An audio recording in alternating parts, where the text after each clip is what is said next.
Matapos na ipakita ang dalawa sa mga assassins na umubos sa pamilya ni Lu at nagawa pang matadyakan ng napakatindi ang ating bidang Tabachoy ng isa sa mga ito, sa wakas, magkakaalaman na kung gaano nga ba kalakas ang tinaguriang the greatest hitman of all time. Dahil dito sa chapter 5 ng Sakamoto Days ay ipapakita ng ating bida na bagamat tumaba siya ay wala pa rin kapantay ang kanyang abilidad sa larangan ng paikipaglaban. Yo, what's up? This is Kuya Jepoy at isa na namang nakaka-excite na eksena at napakagandang choreography ng iilan lang sa mga bakbakang nagaganap sa manga na to ang ating masasaksihan. Kaya naman hindi na natin patatagalin pa. Let's go! Makikita sa pinakaunang panel ang pagganti netong si Sakamoto sa pagkakatadyak sa kanya netong kalbong si Bacho. Pero tila mas matindi pa nga itong ginawa niya dahil kita naman sa lakas ng pag-atake ni Sakamoto literal na gumuho yung sahig ng rooftop. Nasabi nga dito ni Sonhi kay Bacho na medyo malakas pala itong matabang lalaking kaharap nila. At ano nga ba daw ang masasabi ni Bacho patungkol dito? Sinabi naman ng kalbo na bagamat nag-collapse na nga daw yung flooring ng rooftop hindi naman daw ito big deal. Sa ngayon nga daw ay oras na para tapusin yung katawa-tawang matabang lalaking ito. Sinabi naman ni Sonhi kay Lu na ibigay na nga lang daw sa kanila yung susing pakay nila at bibigyan na lang nila etong silo ng magandang uri ng pagkamatay.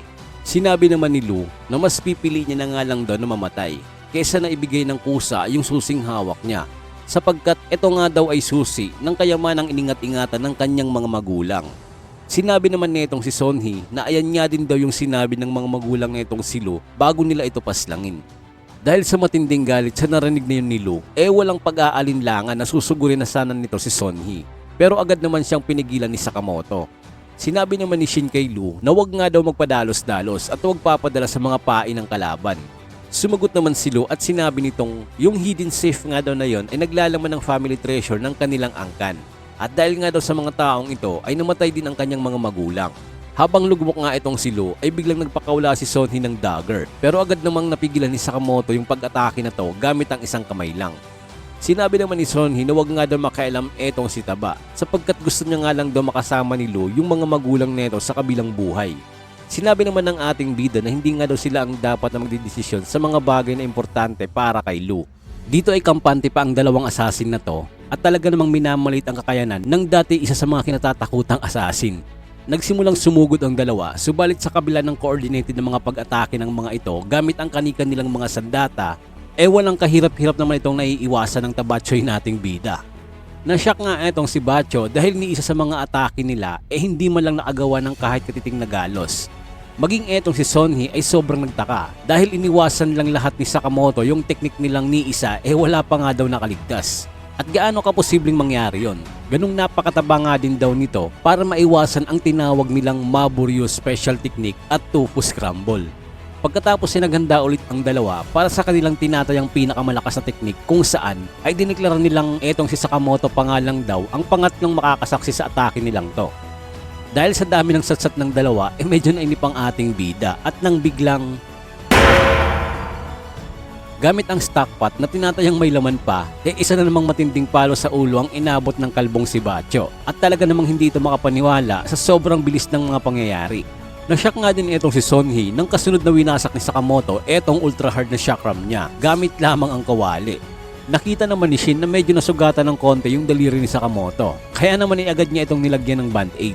Sa pagkakataon na to dahil sa nakaramdam itong si Sonhi na para bang wala siyang laban sa ating bida naisipan niyang sugurin na lang itong si Lu upang tapusin na ang kanyang trabaho. Subalit maging ang nasa loob ng utak niya ay hindi nga rin makakaligtas sa clairvoyant na si Shin dahil napakalino na narinig ni Shin yung binabalak nitong si Longhair. Gamit ang lubid mabilis na sinakal ni Shin si Sonhi at pagkatapos ay ibinalagbag niya din ito ng napakatindi sa sahig. Hindi rin naman nag-aksaya ng panahon etong si Sakamoto at gamit ang refrigerator na punong-puno pa ng laman ay malakas itong inumbag sa mismong katawan ng kalaban. Sa kabilang banda naman ay hindi alam ni Lu kung ano ang sasabihin dahil sa hindi siya makapaniwala na ang dalawang nakakakilabot na serial killers na to na nagmula pa sa kanilang bansa ay madali lang na dinispatcha ng dalawang ekstrangherong tindero. Dito ay nagawa pang kumain itong si Sakamoto pero sa kabila ng lahat ng mga pangyayari ay makikitang masaya itong si Lu na makilala ang dalawang to. Pagkadating nitong si Lu kasama ang mga bagong kaibigan sa lugar kung nasaan ang hidden safe ng Triad family naabutan nila itong si Chairman Wang na nag-aantay sa pagdating nitong mga assassins na ipinadala niya para tapusin si Lu. Pinagpawisan naman ng malamig ang ponggok na to nang may marinig na hindi pamilyar na boses na sinabing may special delivery nga daw para sa kanya. Sa pagbagsak ng mga katawan ng dalawang to sa sahig, gulat na gulat nga itong si Chairman Wang nang makitang nakagapos ang dalawang inupahang assassins na parehong walang malay.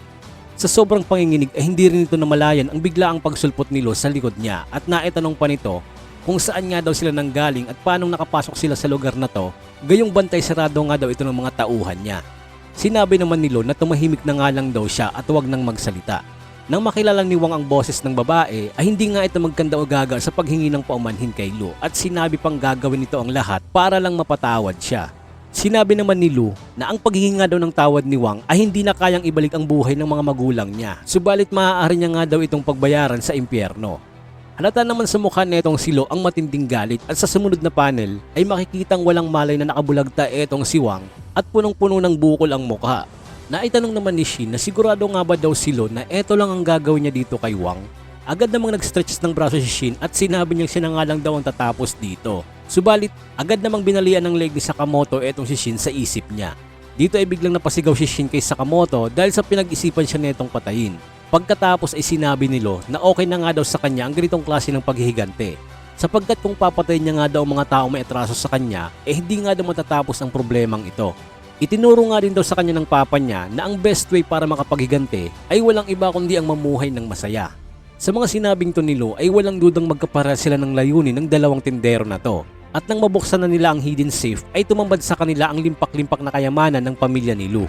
Dito ay nakita ni Shin ang listahan ng mga itinagong kayamanan ng bawat miyembro ng pamilya. At mula dito ay hinanap ni Lo ang bagay na pagmamay-ari ng papa niya. Habang abala sila Sakamoto at Shin sa pakikialam ng iba't ibang kayamanan, nakita nga dito ni Lo ang isang bote ng sake. Isang uri ng alak na mas matapang pa kaysa sa regular wine. Mula sa bote ng sake merong nakasabit na sulat at pagkatapos na basahin ni Lo ang nakasaad dito ay bigla naman siyang napaiyak. Sinabi ni Lo na ititreat niya nga daw itong sina Sakamoto at Shin ng tig-isang tagay bilang pasasalamat dahil sa ginawa nilang pagtulong sa kanya at pagkatapos ay naupo ang tatlo at dito na nga inilabas si Sakamoto yung pork buns na natapon nung una nilang na-encounter etong si Lu. Sinabi naman ni Shin na hindi niya alam na naitago pala ni Sakamoto yung tinapay. Na bagamat nadurog ang mga ito ayon kay Sakamoto ay napakasarap pa rin naman daw. Kinabukasan ay gulat na gulat nga dito si Shin nang makita etong si Lo dito sa Sakamoto's convenience store at naitanong nito sa bagong kasama kung ano nga ba daw ang ginagawa nito dito. Sinabi naman ni Lo na dito na nga daw siya magtatrabaho. Sumagot naman etong si Shin at sinabi niya na hindi niya nga daw kailangan ng trabaho dahil gabundok nga daw yung kayamanan na iniwan sa kanya ng pamilya niya. Sa patuloy na pagtatalo ng dalawa ay makikitang medyo sumasakit yung ulo netong si Sakamoto. Sinabi naman ni Shin na yung produktong isinalansan ni Lo sa lagayan ay makalat nga daw. Sinabi naman ni Lo na wag nga daw maarte etong si Shin sapagkat mabibili pa rin naman daw ang mga yan. At dito sa pinakahuling panel ng chapter na to ay hindi talaga makayanan ng ating bida yung tindi ng hangover. Dahil siguro ay naparami yung inom nito ng sake nung nakaraang gabi at dito na nagtapos yung chapter na to. Sa mga hindi pa nakapanood ng chapters 1 to 4 ay hanapin nyo lang ang mga ito sa listahan ng aking mga videos. At dapat nyo ring abangan yung kasunod na chapter dahil mas tumitindi pa ang mga ganap sa series ng manga ng Sakamoto Days. Bali dito ko na muna tatapusin yung video na to at magkita-kita tayo sa susunod na chapter. Bye bye!